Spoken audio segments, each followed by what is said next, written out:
Well, I wanted to make Captain America because he is not really a superhero.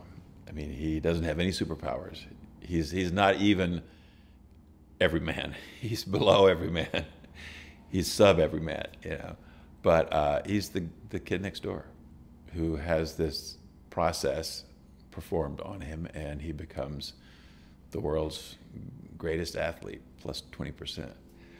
And the interesting thing about the character for me was sort of the psychological issues that's going to bring up, that transformation, going from, you know, skinny kid to Adonis overnight. What would that do to you?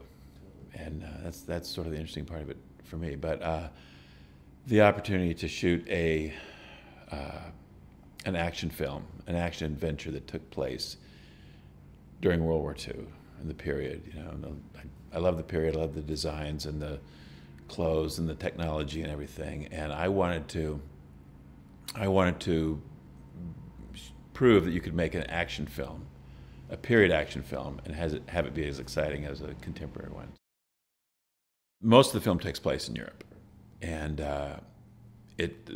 there's so many great places to shoot in the UK. It opens the film up, and you know, it does not look like we shot on a backlot in Hollywood or anywhere else for that matter.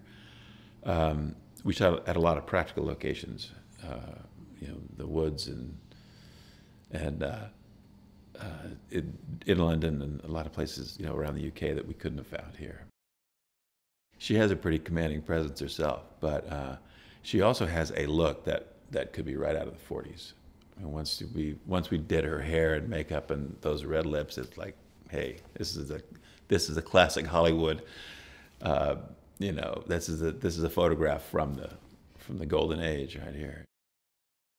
For me, the most rewarding part of any filmmaking project is seeing it come together.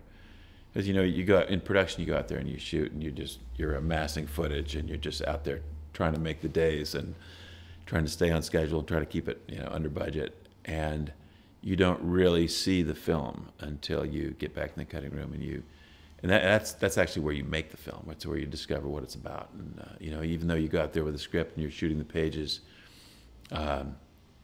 what you always find out, especially when you've got a great cast who is bringing so much to it, you really discover that, wow, okay, I was making this film, but what I'm ending up with is better than I thought it was going to be. It's different, it's deeper, there's more levels to it, it's more interesting. You know, so that's really the fun for me, is putting it together and sort of finding out what the movie's about.